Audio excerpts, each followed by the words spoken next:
Hello everyone, hope you all must be happy and joyful today. Today we will start a poem naming Teamwork. Here the name of the poem is written Teamwork. Team means a group of people. यहाँ पे एक से ज़्यादा लोग जब मिल जाते हैं that is called team. जैसे दो लोगों की एक टीम होती है या तीन लोगों की कुछ टीम हो सकती है या उनसे ज़्यादा लोग. एंड वर्क क्या होता है? एक ऐसा टास्क होता है जो आपको दिया होता है कंप्लीट करने को, जिसे हम हिंदी में बोलते हैं काम. तो आज की पोएम स्टार्ट करने से पहले मैं आपसे कुछ पूछना चाहूंगी कि हम सभी गेम्स खेलते हैं, और हम जब सब गेम्स खेलते हैं तो हमारी ऐसी बहुत सारी गेम्स होती है ना जो हम अपने फ्रेंड्स के साथ खेलते हैं. जैसे कि क्रिकेट हो गया, हॉकी हो गया, फुटबॉल हो गया, बेसबॉल, बास्केटबॉल, रिले रेसेस. ये सारी गेम्स ऐसी है जो हम अपनी टीम्स के साथ खेलते हैं, अपने फ्रेंड्स के साथ मिलके खेलते हैं. ज़रूरत होती है, ग्रुप की ज़रूरत होती है, और जितने भी मेंबर्स हमारी टीम में होते हैं उन सबके एफर्ट्स जो होते हैं वो सारे काम आते हैं ना हमारी टीम मेंबर्स के.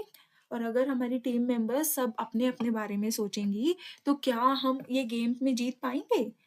हमारे गेम में अगर 4 मेंबर्स है तो चारों के चारों मेंबर्स के एफर्ट्स लगने ज़रूरी है ना. ये पोएम भी हमें टीम एफर्ट्स के बारे में बताती है कि जब भी हम कोई काम टीम में करते हैं तो उसकी इम्पोर्टेंस क्या होती है. चलिए हम आगे देखते हैं इस पोएम में क्या बताया है हमें. ये देखिए कुछ बच्चे कैसे खेल रहे हैं टीम के साथ. Teamwork. Together we can make our dream work. Then we'll share the joy of what we have done. Teamwork everyone. तो यहाँ पे क्या बताया है इस स्टैंजा में, हमें ये बताया गया है कि जब हम कोई भी काम करते हैं, कोई भी ऐसा काम है कि हमें अपने ड्रीम्स को फुलफिल करना है, वहाँ पे हमें टीम वर्क की बहुत ज़्यादा ज़रूरत पड़ती है. हम अकेले रह के कोई भी काम ईज़िली नहीं कर सकते हैं जितना कि हम टीम के साथ में मिलके कर सकते हैं. और हमें साथ में मिलके करेंगे तो हमें ज़्यादा खुशी मिलेगी, और हमारी जो सक्सेस जो होती है वो भी हमें बहुत ईजी हो जाती है अचीव करनी. It's fun to shoot the basketball through the hoop, but if nobody passes, then nobody shoots. अब क्या बताया हुआ है इसमें, एक एग्जाम्पल के तौर पे बताया है कि बास्केटबॉल गेम में हमारी 2 टीम्स होती है ना, तो उसमें जो हमारी एक टीम होती है उसमें हमारी जो बास्केट होती है, जो बास्केट का हुप दिया होता है उसके अंदर हमें बॉल डालनी होती है. तो वहाँ पे क्या होता है, हमारे जो पार्टनर्स होते हैं टीम के वो हमें बॉल पास करते हैं, तभी तो जो हुप के पास सबसे पास वाला जो पार्टनर होता है वो उस बॉल को उस हुप में से पास ऑन कर पाता है ना.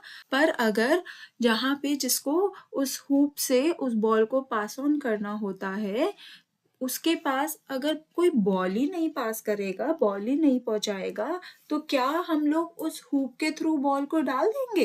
बिल्कुल नहीं डाल सकते, अकेले तो ये पॉसिबल नहीं होगा ना.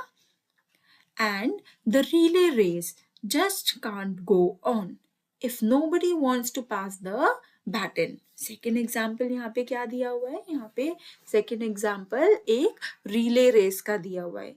यहाँ पे आपको बताया गया है कि जैसे ही रिले रेस होती है जिसमें हर एक पॉइंट पे हमारे रेस के मेंबर्स खड़े होते हैं, और वहाँ पे हमें एक बैटन दी होती है, हाथ में एक लकड़ी सी दी होती है जिसमें हमें भाग के वो बैटन को दूसरे पार्टनर को पहुंचाना होता है, और दूसरा पार्टनर जो होता है वो भाग के तीसरे पार्टनर को बैटन पहुंचाता है.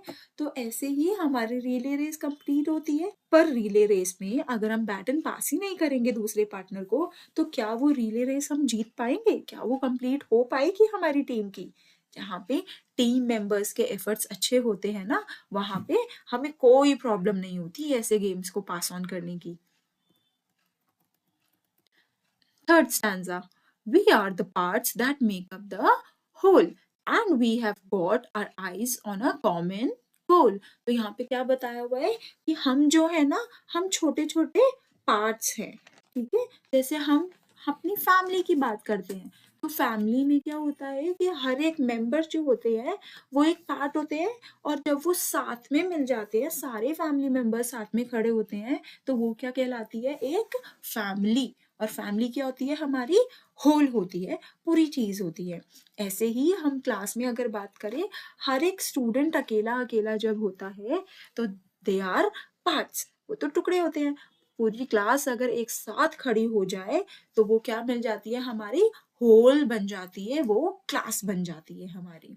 और जब हम मिलके कोई काम अगर अपनी क्लास में करते हैं या फैमिली में मिलके कोई काम करते हैं, तो हम सबका जो गोल होता है, हम सबका जो ड्रीम होता है, वो एक ही होता है और वो बहुत ईज़ी हो जाता है हमारे लिए अचीव करना। Sometimes it can be a big plus when a you or a me becomes an us. तो यहाँ पे हमें यही समझाया गया है कि कभी-कभी जब हम साथ में काम करते हैं तो वो हमारे लिए बहुत बड़ा बिग प्लस पॉइंट बन जाता है। मतलब यहाँ पे हमारे लिए बहुत एडवांटेज बन जाता है साथ में काम करना। जब आप और मैं मिलके क्या बन जाते हैं? हम बन जाते हैं। When you or a me becomes an us, मतलब जब तुम और मैं मिलके हम बन जाते हैं तो चीज़ें बहुत ईज़ी हो जाती है अचीव करने के लिए। तो यहाँ पे इस पोएम में हमें साथ के कलेक्टिव एफर्ट्स, साथ में सब लोगों के एफर्ट्स के लिए काम करने को बोला है और यहाँ पे सबके एफर्ट्स को हमें इम्पोर्टेंस दी है। तो इस पोएम के जो पोएट हैं उनका नाम है जेन नीग्रो। पोएट का नाम क्या है? जेन Negro.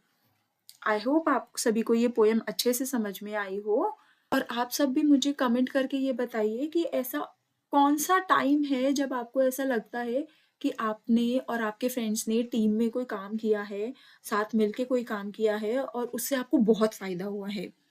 Bye bye, stay tuned to dive into creation and learning.